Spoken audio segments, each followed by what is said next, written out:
Have you asked yourself why, after tasting the silent presence of the self, the world of ordinary love seems to slip away? Why does the heart that has known God sometimes find it hard to stay in the small nets of human affection? Can one keep the inner flame and still be touched by another human being without fear or loss? Beloved children, sit quietly for a moment and hear what I have to say.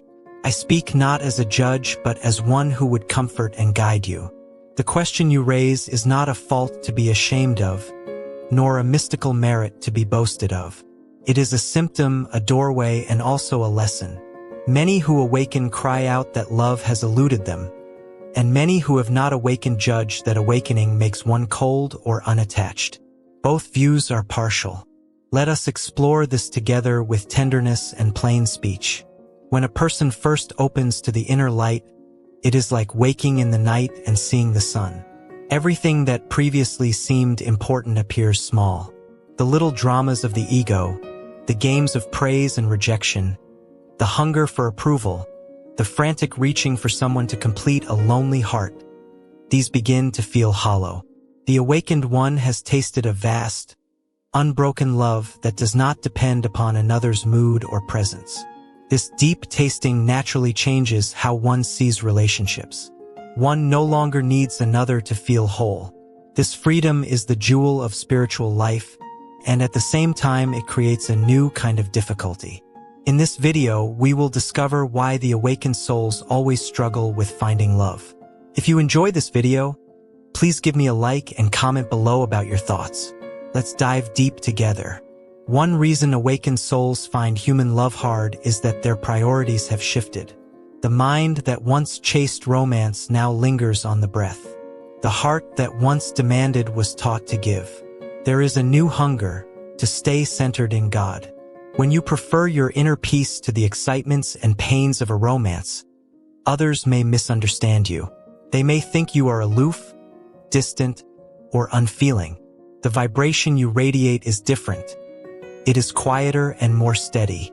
Many people who are still locked in egoic needs are drawn to passion and drama, and they may not recognize the serene presence they meet in you as love. They expect the fever of possessiveness. They do not immediately see the gracious flame of inner devotion. Another truth is that awakening also brings with it an intolerance for inauthenticity. The awakened heart has learned to recognize what is real and what is not. It longs for honesty. If a prospective lover plays games, pretends, or hides behind masks, the awakened person sees the emptiness beneath the mask and may recoil. This is a protective mercy. You do not waste time in relationships that would entangle you again in illusions. Yet, because so many play games, you may find fewer mates who pass this new test of authenticity. That is not loss. It is discernment. It simply means you will meet only those who are ready to look into themselves as honestly as you do. There is also the matter of vibrational polarity. Love in the human sphere often depends on complementary hungers, the one who seeks and the one who seems to complete. The awakened person, having found an inner completeness, appears less needy. The hungry mirror that once reflected the other back with hunger now reflects a calm. For some souls, that calm is attractive. For others, it is shy. Many relationships are born out of neediness and fear, and when that neediness is absent, the old chemistry does not ignite. But understand, this is not an absolute rule. Two awakened hearts can find rich human love, but their union must be based on shared depth and mutual openness rather than on filling voids.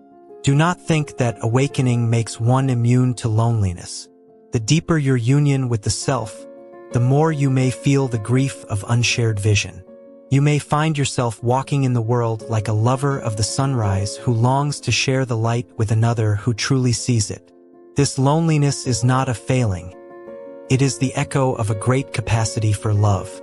It means your heart can hold a vast tenderness that has not yet found a suitable vessel.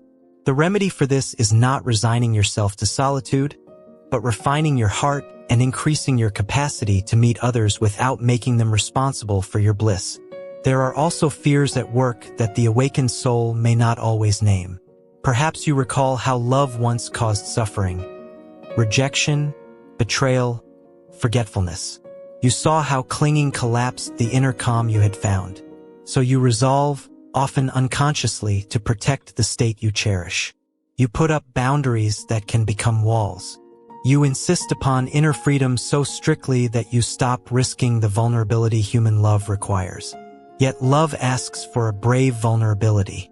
It asks that you hand a piece of your heart over to another, trusting not that they will hold it perfectly, but that the very act of giving will deepen your own capacity to love. Meditation does not forbid this. It strengthens it. The awakened one is called to learn the delicate art of being both free and surrendered. There is also the powerful role of karma and divine timing. Souls come together by certain agreements the deeper law of life orchestrates. Sometimes the meeting is delayed because inner work remains. The soul who has glimpsed the beloved may need more purification before entering a mature partnership that will honor the sacred flame. Other times, an awakened soul is sent forth to serve many, and a lasting romance would distract from that path. This is not punishment. It is a garden tended by the unseen gardener. Trust that the divine arranges meetings in ways beyond your present sight. When two souls are ready, the meeting can be swift and sweet. Until then, practice patience without resignation. Here also enters the danger of idealizing love. Many awakened aspirants, having tasted the infinite, imagine that any human love must be of the same clear perfection. They expect the other to be a mirror of their own inner light. When the beloved fails to shine like a saint, disappointment follows. Yet human beings are human. They bring wounds, habits, and fears. The awakened heart needs to remember that meeting another is an invitation to participate in healing, not to sit in judgment. The highest love is not perfection. It is compassion. When the awakened person meets another with clear sight and boundless compassion, the relationship becomes a true field for spiritual growth. There is also the matter of the unintegrated aspects of the self. Many awakenings, especially sudden ones, reveal the supreme self while leaving the personality's wounds and small fears unattended. The light may reveal the shadow, but it does not always heal it instantly. Sexual energy, intimacy patterns, abandonment fears, jealousy, these parts still need careful tending. If they remain unhealed, they sabotage relationships. The remedy is not to suppress them with spiritual ideals, but to bring the same honest awareness to them that you bring to your meditations. Sit with those frightened parts, hold them with tenderness, and let the inner light shine into them. Then when love arrives, these parts will not lash out in fear, but will instead open like flowers. Another reason awakened souls struggle is that many spiritual seekers mistake spiritual love for romantic love and vice versa. The love that floods the heart in deep meditation is transpersonal. It belongs to God and to all beings. It is not meant to be walled into two bodies. When you mistake that ocean for a private river to be shared exclusively, you will experience sorrow. True divine love will never ask you to betray human love, but it will teach you to include both. The hunger of two hearts for each other and the universal warmth that embraces all. Learn to see human love as a form of divine play, and divine love as the greater shelter for all human loves. Do not allow the fear of loss to make you a hermit soul. Some say, I will not form a relationship because I might lose my inner life. Yet inner life and outer love are not enemies. The test is integration. If you can live from the center and still enter the dance with another, then the relationship will not rob you of your meditative peace. It will rather become a practice. Each argument a bell calling you back to the self. Each tender touch a sacrament that lights the heart. The awakened soul must learn the manners of the world without being dragged into its ignorance.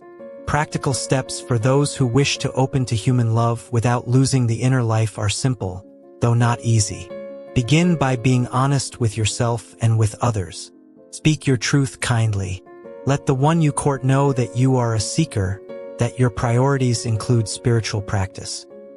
This honesty will filter those who are genuine from those who seek mere romance. Practice presence. In conversation, in touch, in silence. Let your meditation be the root from which your relationship grows. When difficulties arise, sit together in silence rather than in blame. Learn to breathe with each other. Let the breath be the bridge. Cultivate humility.